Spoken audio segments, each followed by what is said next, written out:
अभी मैं शूट कर रहा हूँ नथिंग फोन 1 के अल्ट्रा वाइड कैमरा से। If you can see here, ये जो फोटो है दिस इज ऑफ 1x। उसके बाद में यहाँ पर जो नेक्स्ट फोटो है this is of 2x and यहाँ पर जो तीसरा फोटो है this is from the ultra wide. And let me tell you, बहुत ज्यादा डिफरेंस है। You can imagine, you can see कि जो फोन है कितना दूर दिख रहा है। So hi guys, I am Tejas, you are watching Mintek and this video is all about nothing phone 1।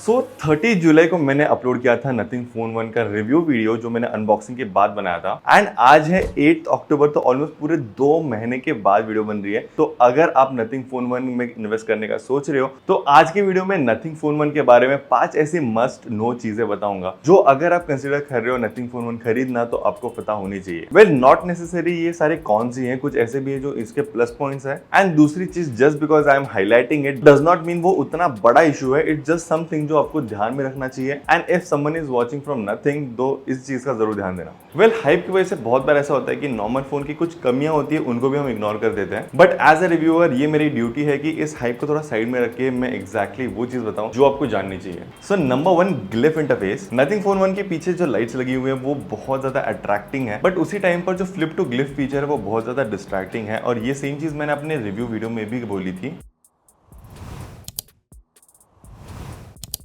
But अगर आप सेम टाइम पर कोई काम कर रहे हो तो बहुत ज्यादा डिस्ट्रैक्टिंग होगा।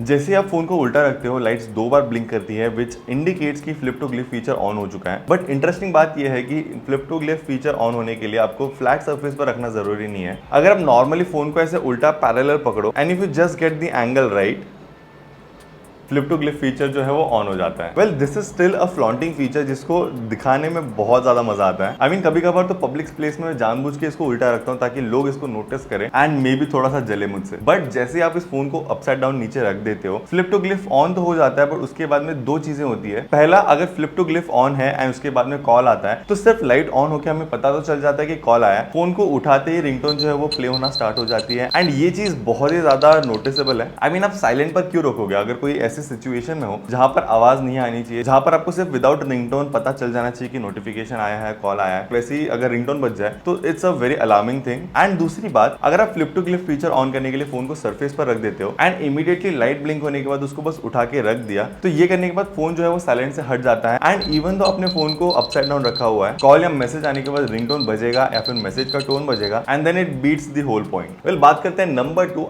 After sale service. देखो, वेबसाइट पर अगर आप जाकर चेक करते हो ना तो बहुत सारे सर्विस सेंटर्स आपको लिस्टेड मिलेंगे। Even all around the country आपको इतने सारे सर्विस सेंटर्स मिल जाते हैं। But let me tell you and clarify one thing, ये जो सारे सर्विस सेंटर्स हैं ये ऑथराइज्ड सर्विस सेंटर्स हैं एंड ना कि ऑफिशियल सर्विस सेंटर्स। एंड मैंने पर्सनली 4 से 5 सर्विस सेंटर्स में कॉल करने का ट्राई किया, बट सैडली जब मैं कॉल कर रहा था उस टाइम पर किसी ने भी उठाया नहीं। एंड मैंने कॉल किया था सुबह 10 बजे के अराउंड एंड अभी बज चुके हैं 2:56 इन द आफ्टरनून एंड अब तक मुझे कोई मिस कॉल नहीं आया है। सो गाइस, क्विक अपडेट, अभी 2 दिन हो चुके हैं वीडियो शूट करके एंड अब तक कोई भी रिटर्न कॉल नहीं आया मुझे उनकी तरफ से। So yeah that's one thing to notice. तो दिस शोज 2 थिंग्स। इसका मतलब ये नहीं कि आपके फोन को सर्विस नहीं मिलेगी, इट मीन्स कि आपको 10 बार कॉल करना पड़ेगा, आपको 10 बार उनके पीछे लगना पड़ेगा एंड मोस्ट इंपॉर्टेंटली आपको फिजिकली जाकर उनसे सर्विस लेनी पड़ेगी, बिकॉज अब तक तो मुझे मिस कॉल कोई आया नहीं उनका। Number 3 is display. And display में यहाँ पर मैं 2 चीजें हाईलाइट करना चाहूंगा। नंबर 1, 120 हर्ट्ज जो इसका display, it's very smooth, but बहुत टाइम ये लैग करता है और ये ऐसे सिचुएशंस में लैग करता है जो शायद आपकी यूज ना आए। But yes, there is an optimisation issue and ये रहे वो। वेल, जब भी आप स्क्रीन रिकॉर्डिंग स्टार्ट करके स्क्रॉल करने का ट्राई करो तो तब जो डिस्प्ले वो काफी ज्यादा लैग करता है। 120 हर्ट्ज जैसी स्मूथनेस आपको स्क्रीन रिकॉर्डिंग में नहीं मिलती। एंड दूसरी चीज जो मैंने नोटिस की is when using switch access. Well, basically switch access Android का फेस कंट्रोल फीचर है जिससे आप अपने फेशियल एक्सप्रेशंस के थ्रू अपने फोन को कंट्रोल कर सकते हो। एंड जब स्विच एक्सेस ऑन करने के बाद में 120 हर्ट्ज यूज करता था, स्क्रॉल करने का ट्राई करता था,